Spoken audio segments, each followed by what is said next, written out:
السلام عليك يا ابن فاطمة سيدة نساء العالمين.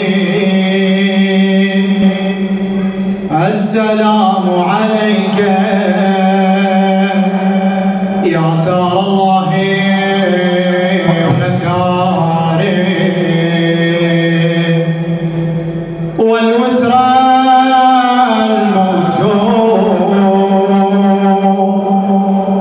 السلام عليك وعلى الأرواح التي حلت بفنائك وأناحت برحلك. عليكم مني جميعا سلام الله أبدا ما بقيتم وبقي الليل والنهار ولك الحار وبالبراءة ممن أسس أساس الظلم والجور عليكم وعلى أشياعكم. صلى الله على محمد وآل بيته الطيبين الطاهرين. قد أفلح من صلى على محمد وآل محمد. على علاك فإنما متسافل الدرجات يحسد من على. فيها لسلمان بعثت مغسلا سلمان وتعني تحسين يمك ليش ما حضرت. تعنا له من المدائن من المدينة إلى المدائن مسافة شهر طويت له الأرض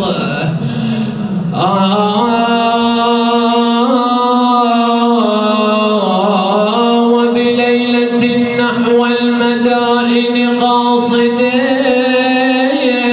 بعرصة كربلاء بعرصة كربلاء عريان تكسو صعيد ملابسه. أيها سيداه وحسيناه الشعراء عادة لم يذكروا مصيبة إلا وعرجوا على مصيبة الحسين. يا ليتك يا مولاي في الأحياء حاضرون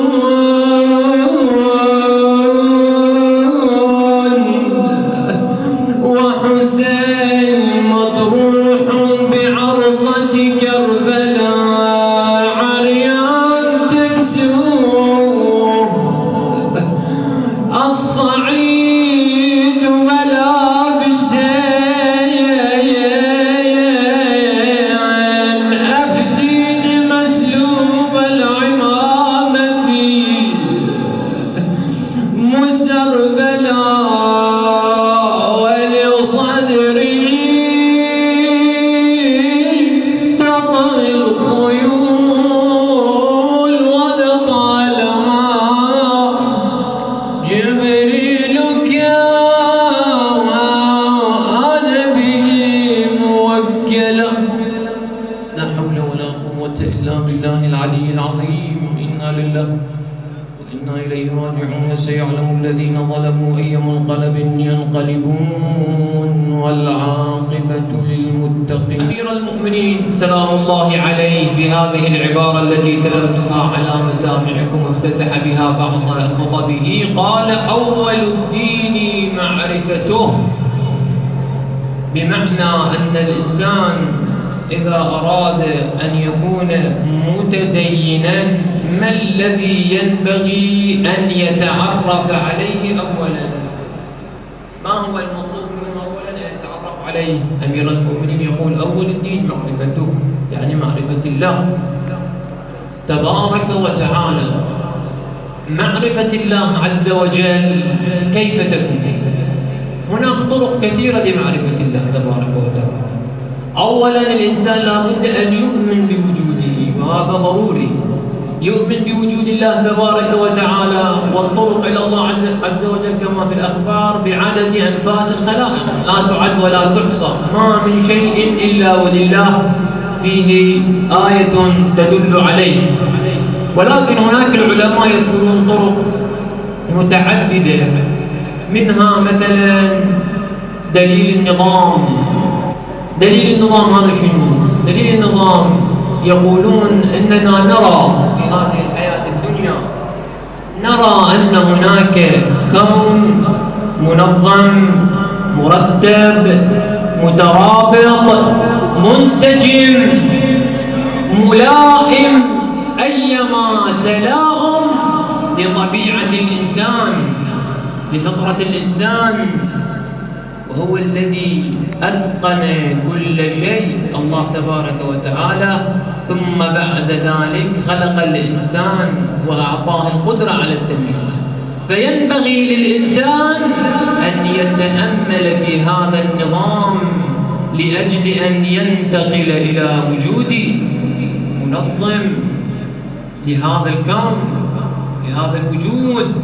لابد أن يستشعر بأن هناك خالقا خلق الكون ونظمه ورتبه، وهو الذي يسيره، وبيده مقاديره وبيده شؤونه، وما من شيء في السماوات والأرض إلا بعلمه، وعنده مفاتح الغيب لا يعلمها إلا هو، ويعلم ما في السماوات وما في الأرض، وما من حبة ولا رطب ولا يابس إلا في كتاب.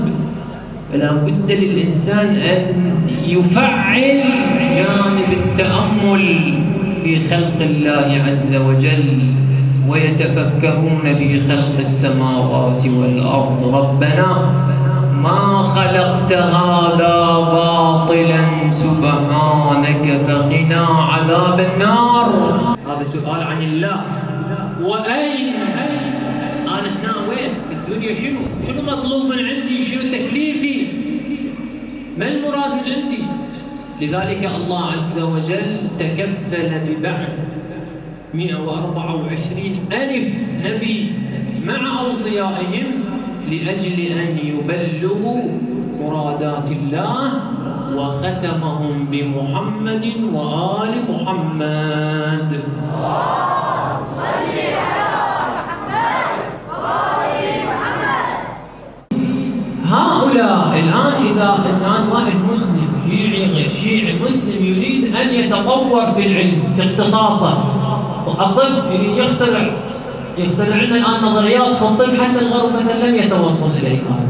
هل يوجد عالم من العلماء يقول له أنت لا يجوز أن تفعل هذا الفعل؟ أكو واحد يقول إذا مثلا الآن عالم يريد يخترع لنا نظريات، أو مثلا عالم مهندس بالصناعة يريد مثلا يصنع لنا طيارات، يصنع لنا كذا، أكو عالم من العلماء يقول له أنت لا تتقدم، لا أنت ظل تعال بس لأنك مبتدئين وخلاص. أكو واحد يقول له. فإذا الآن السبب اللي الآن جاي يرمون على المؤسسة الدينية بأنها هي سبب في تراجعنا، سبب في عدم تقدمنا، لا ينبغي أن يحترمنا، لأن المؤسسة الدينية اختصاص كباقي الاختصاصات تقوم بمهمتها على أحسن وجه، وهو حفظ الدين الحقيقي، الدين الحق، دين محمد وآل محمد، لأجل أن تحافظ عليه وتوصله للناس مع مواكبة العصر، مع مواكبة الحداثة، مع مواكبة متطلبات العصر.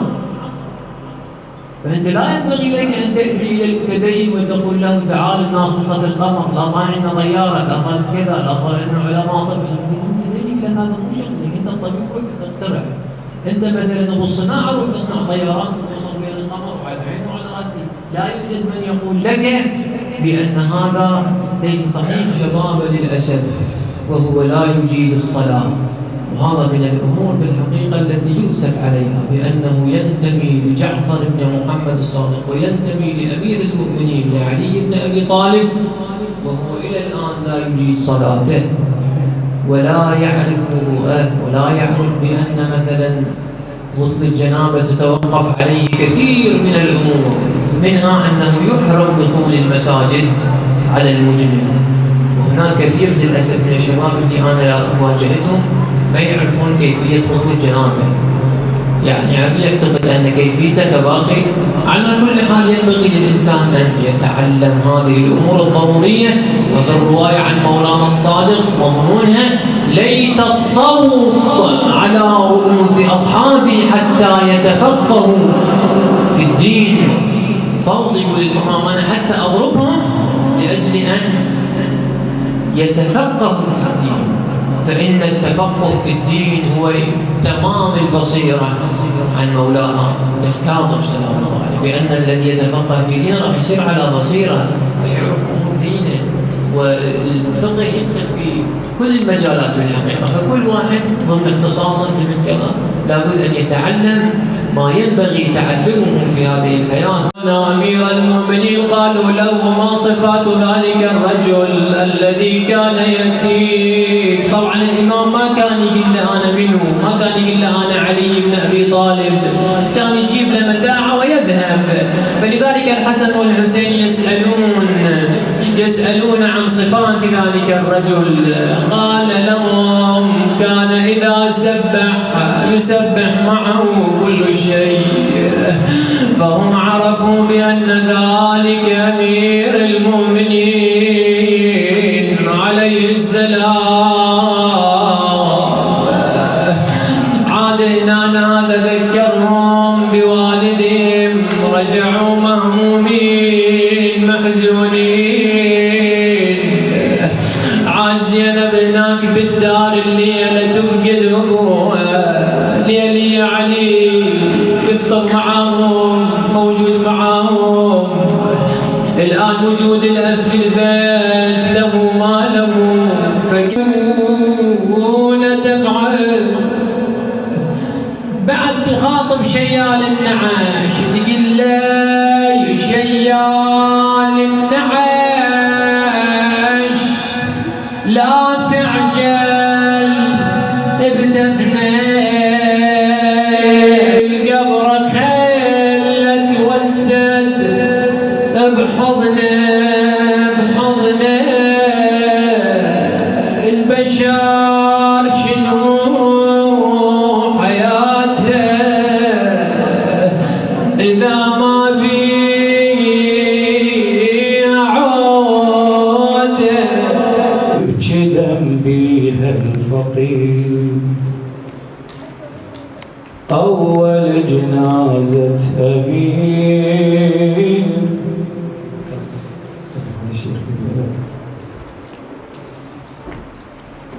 عادي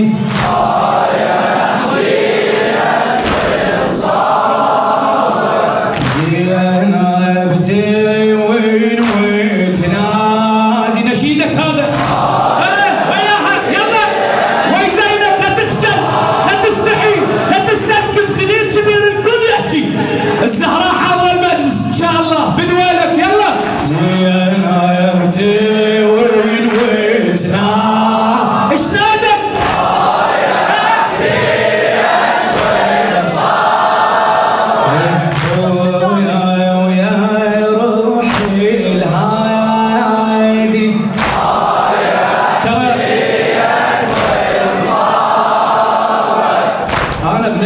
وبنكم الصغير انا ما حشم بعد. الفاتحه فاتحتنا كلها يحبون فاتحتك، رحم الله والديك عافيه.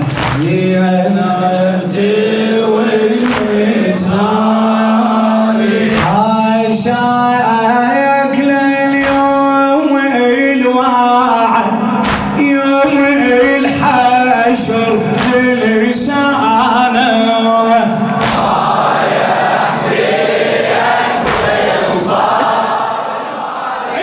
يا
هالقصص يرويها لنا الدؤلي، هالقصة من مجمل قصص يرويها لنا الدؤلي. فد مرة بالسوق الظهر بعد الصلاة هو وعلي، وشاهدوا هاي الجارية تجري الدمع مثل الحلي. راح لها ابو حسين الشهيد وقال لها ابو يدللي، قال لها ابو شبيك، قالت لميت بضعة تمر، قالت لميت بضعة تمر ما عجب مولاي وهلي، قالت لميت بضعة تمر ما عجب مولاي وهلي. ولكن بياع التمر ما يقبل رجعه، ما يقبل شقلنا ويا بشري راعي التمر انا اقنعه ويا بشري هسه على مودي يرجعه ويا بشري راعي التمر انا اقنعه ويا بشري هسه على مودي، هسه على مودي رجعه ويا بشري. مسحي الدميع يا الغاليه، مسحي الدميع اجا دورك يا جاريه، حاكم ثيابه، حاكم ثيابه غاليه يا جاريه. دفنوا علي بالباديه، دفنوا علي بالباديه عفله يا جاريه، حاكم ثيابه، حاكم ثيابه غاليه يا جاريه. لا حشم لخادم الحسين الشاعر ابو رضا احمد حميد الحمداني البصراوي.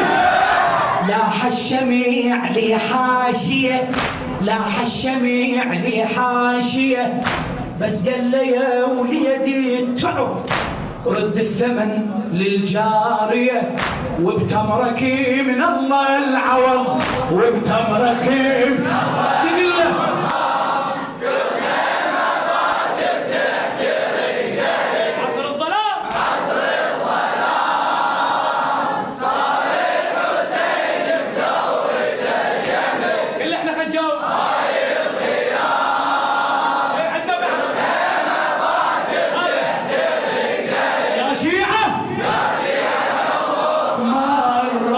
وتستثمروا الثورة يا شيع العمر مرة، وتستثمروا الثورة بثورة شمس، بثورة شمس. عصر الظلام، عصر الظلام صار الحسين بثورة شمس.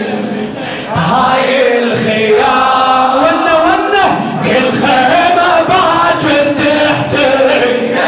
عصر الظلام، عصر الظلام صار الحسين بثورة شمس. عافية هاي الخيام كل خيمة باكر تحترق. يا شيعة، يا شيعة العمر مرة وانتو استثمروا ثورة، يا شيعة العمر مرة وانتو استثمروا ثورة بثورة شمس، بثورة شمس. حسين القائد الأعلى تحديد الأمر كله، شايل هم الإسلام، شايل هم الإسلام. والعباس أبو فاضل زينب سمته الكافل، والعباس أبو فاضل زينب سمته الكافل. حارس خدر الخيام زينب صاحبة فكرة، عافية ونقلة الثورة زينب صاحبة فكرة، عافية عافية ونقلة الثورة. بين الكوفة والشام هذا اتفاق بين الحسين وبين ابو الفضل، يبدي الفراق. زينب سبية كل من ساعته وعمره وانتو استثمروا لك هاي كل من ساعته وعمره وانتو استثمروا الثورة بثورة الشمس عافية هاي الخيام كل خيمة باكر بيحترق درس عصر الظلام عصر الظلام الله يا صاحب الحسين بثورة الشمس الله يا صوتك هاي الخيام كل خيمة باكر تحترق درس يا شيع العمر وانتو استثمروا أعلى لازم بالصلاة نعرف قدر الآذان الحسين يقول نعرف قدر الآذان إيش عند القبر يوصل لي وهو ببيته ميت إيش عند القبر يوصل لي وهو ببيته ميت ولا فاتح له قرآن بالمعركة وصلي أنا واسهام العيد علينا بالمعركة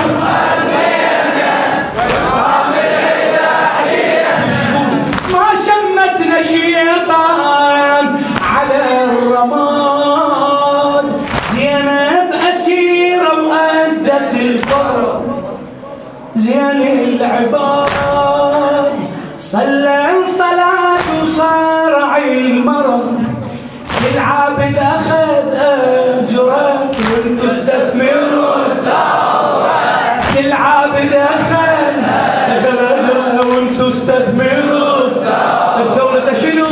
بثورة الشمس يا شيع العمر مرة وانتو استثمروا الثورة يا شيع العمر مرة تستثمروا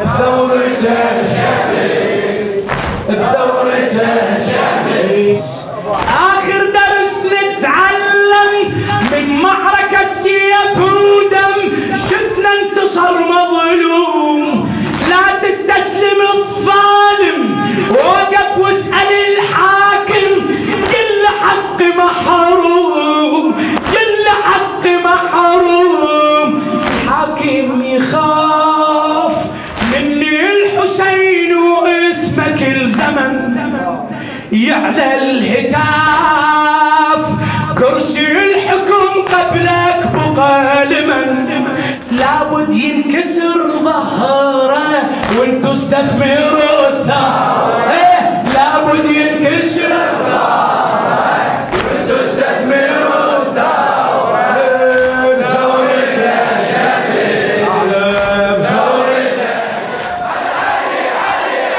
ذكر علي شنو ذكر علي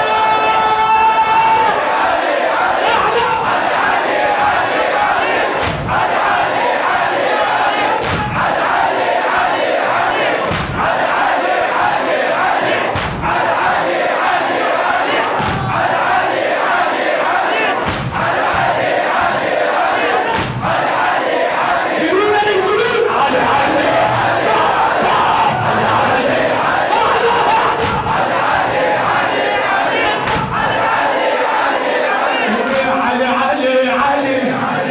واحنا بيشين طالبك يا عباس يا عباس والنعم من شربك يا عباس يا عباس والنعم من شربك يا عباس يا عباس قررت ما عاتبك يا عباس يا الله والنعم من شربك يا عباس يا عباس والله قررت ما عاتبك يا عباس يا عباس والنعم من شربك يا عباس يا عباس اللي يحكي عنك اسمع الكلام ارجوك اللي يحكي عنك يا ابو فاضل كون متوضي بنهر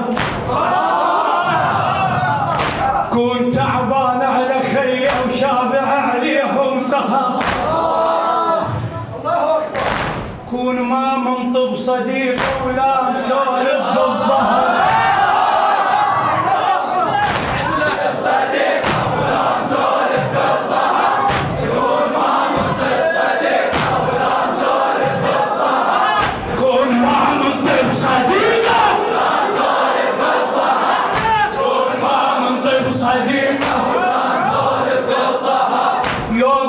الربع منارة ويترس عيونه سهر، يوقف الربع منارة ويترس عيونه سهر. هذا فعلا حابك يا عباس يا عباس، والنعم من شربك يا عباس. ابو مصطفى حيدر الخفاجي يحكي عنك يا ابو فاضل يكون متوضي بنهر، يحكي عنك يا ابو فاضل يكون متوضي بنهر، يكون تعبان على خوته وشابع عليهم قهر، يكون ما منطب صديقه ولا مسولف بالظهر، يكون ما منطب صديقه ولا مسولف بالظهر. يوقف الربع مناره ويترس عيونه زهر، يوقف الربع مناره ويترس عيونه زهر. هذا فعلا حبك يا عباس يا عباس، قسم اقسم بالسجيه وانا اتحمل يمين. شنو شكو لا مثل عباس سوى ولا خلق من طين طين، لا مثل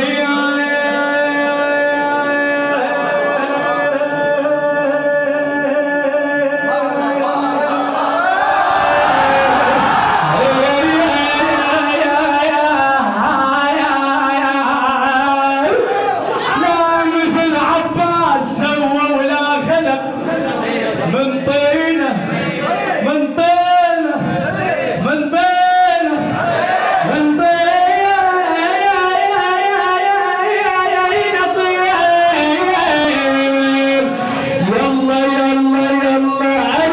اريد ديالك والجدياله بملك الجدياله علي علي علي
شبه من 40 أنا سامع الله يخلق بشبه من 40 دورت مثل أبو فاضل يكون تنقل لي وين قسم أقسم بالسكين وأني أتحمل يمين لا مثل عباس سوى لا خلق من طين إذا خلق من طين شلون ربك صابك يا عباس يا عباس، والنعم من شانك يا عباس يا عباس.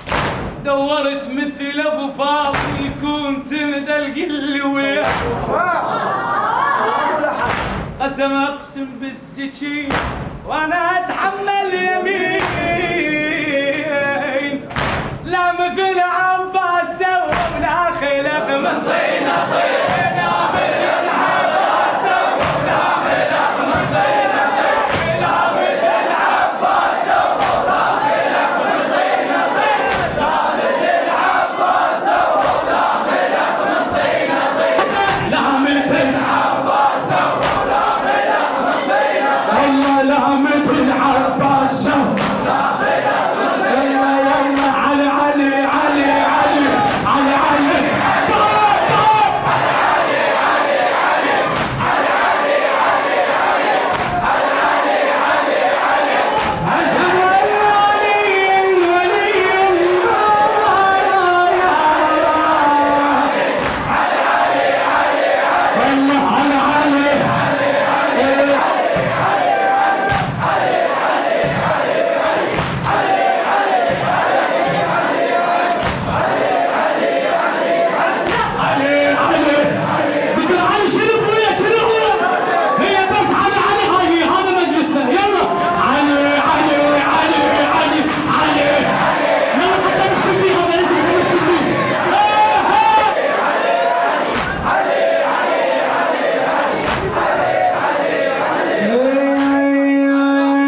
الله غاية مو صدفة هاية، عند الله غاية مو صدفة. يلا ليش سيف الله مات؟ ها ليش طلب هاي طلب صلى عند الله غاية مو صدفة.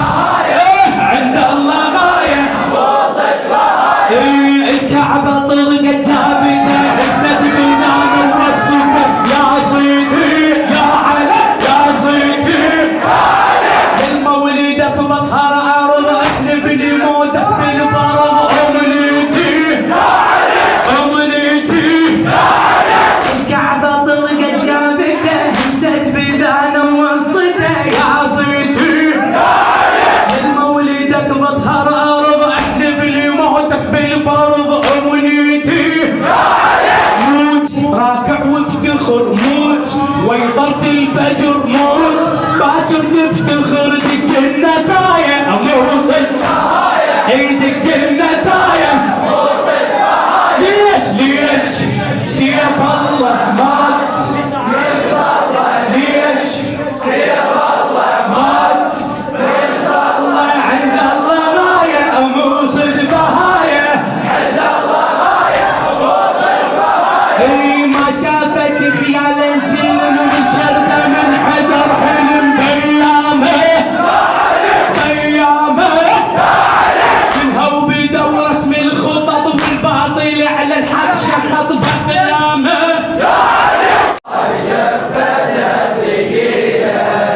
احنا غير حسين احنا ثمرة المجلس الدعاء. والذنوب هواي وغدا يبدو لنا سدا منيعا. هذه آراؤنا والذنوب هواي وعجائب تجده عونا لك في النوائب. نادي عليا مظهر العجائب. خدام الحسين شوف العلماء الاكرمين اموات الجالسين السامعين خدمة الحسين. نهدي ثواب سورة الفاتحة معطرة بأجمل الصلاة على محمد وآل محمد.